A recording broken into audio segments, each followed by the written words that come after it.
ओम नमः शिवाय।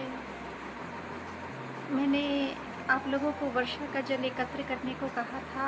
आशा करती हूँ आप लोगों ने वर्षा का जल एकत्र कर लिया होगा। और देहरादून में, उत्तराखंड में तो वर्षा का समय अभी भी चल रहा है।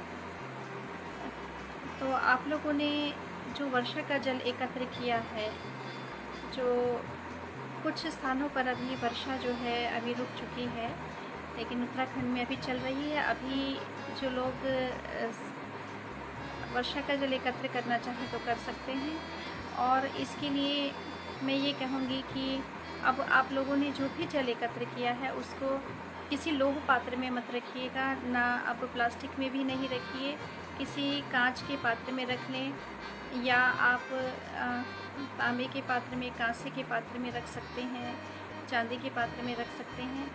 और उसका मैं कहूँगी एक आप उसको जो संग्रहित जल है उसका आप एक बार और शोधन भी कर लें। आप उसे एक बार उबाल लें, उबाल कर उसे ठंडा कर लें।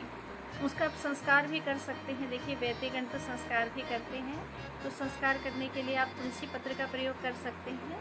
तुलसी पत्र आप उसमें डाल दें, जल में एक बार डाल दें, और लगभग 6-7 घंटों बाद या 24 घंटे के अंदर आप उस तुलसी पत्र को निकाल दें। बता दूं कि देखिए, ये बहुत हल्का रहता है, जल बहुत हल्का रहता है। तो जो लोग जल नहीं पचा सकते हैं, या जल, कुछ लोग कहते हैं कि मैं पानी नहीं पी सकता, तो उनके लिए ये जल बहुत अच्छा है। जिनको बहुत गर्मी रहती है, शरीर में बहुत जलन, पैरों में बहुत जलन रहती है, और जिनको फीवर, जिनको हमेशा बुखार रहता है, या जिनको बार बार बुखार चढ़ता है, और ज्वर भी यदि है, तो उनके लिए ये वाला जल जो है श्रेष्ठ है। और इस जल को आपने देखिए, ये जल बहुत हल्का है, इसे ये भगवान वरुण द्वारा उत्पन्न ये जल है। तो इसे हम जो मैं नाम दूंगी, देवोदक जल का नाम दूंगी, जो है यह वर्षा ऋतु। अच्छा, इसमें जो पहले वर्षा ऋतु में जो पहला जल होता है, और दूसरा, क्योंकि वातावरण में बहुत कार्बन डाइऑक्साइड रहती है, तो जितने भी धूल के कण हैं वो बारिश से जो है नीचे गिरते हैं धरती पर। और जो पानी है वो बहुत गंदा होता है, तो वो एक विषैला पानी होता है, उसे नहीं लेना है। लगभग आप पहली, दूसरी, तीसरी, 3 वर्षा को जो है छोड़ दें, और चौथी वर्षा से आप ये पानी जो देवोदक जल है, इसको आप संग्रहित करना शुरू करते हैं। तो कार्बन के जो इसमें हैं कण नहीं आएंगे। और एक और बात ध्यान रखें कि हमें जो ये वर्षा का जल है, ये थोड़ा सा अम्लीय होता है, लेकिन ये फिर भी एसिडिटी नहीं पैदा करता है, ये ध्यान रखना। क्योंकि जो पीएच का जो स्तर, पीएच वैल्यू जो पानी की तटस्थ मानी जाती है, वो 7 है। 7 से जितना कम होगा, 4 है, 3 है, 6 हैं, ये सब अम्लीय हैं और एसिडिटी पैदा कर सकते हैं।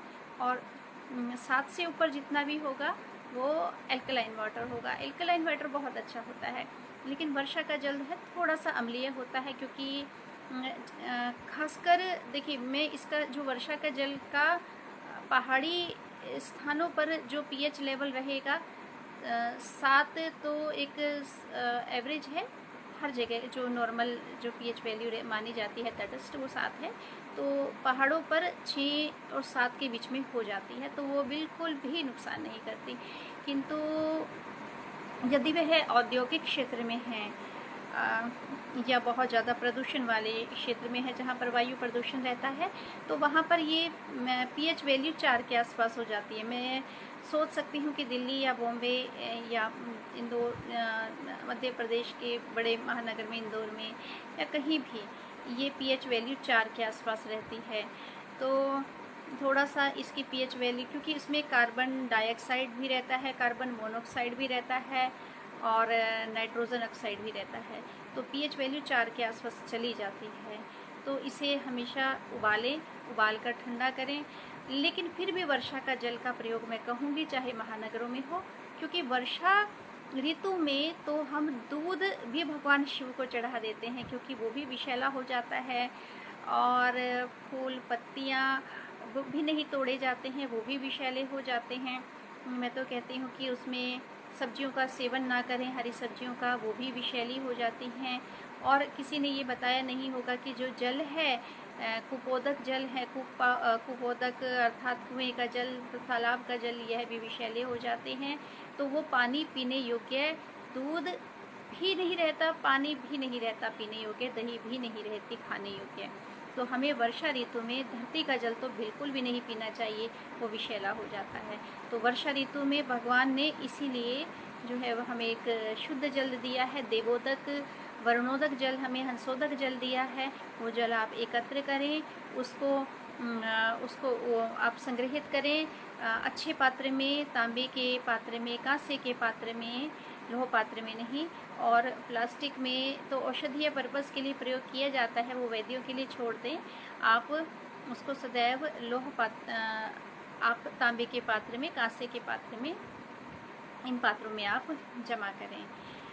और यही मेरे निर्देश हैं, इसे प्रयोग करें। और संस्कार आप इसे कर दें। संस्कार तुलसी पत्र से भी किया जाता है, और संस्कार जो है वो स्वर्ण पत्र से भी किया जाता है। तो तांबे की सोने की पत्ती तो आपके पास नहीं होगी, सोने का सिक्का जो है उससे आपके वर्षा ऋतु के जल का संस्कार हो जाता है। तो यह जल सदा पिए, सदैव पिए, और स्वास्थ्य की ओर, आरोग्यता की ओर एक कदम आगे बढ़ाएं। ओम नमः शिवाय।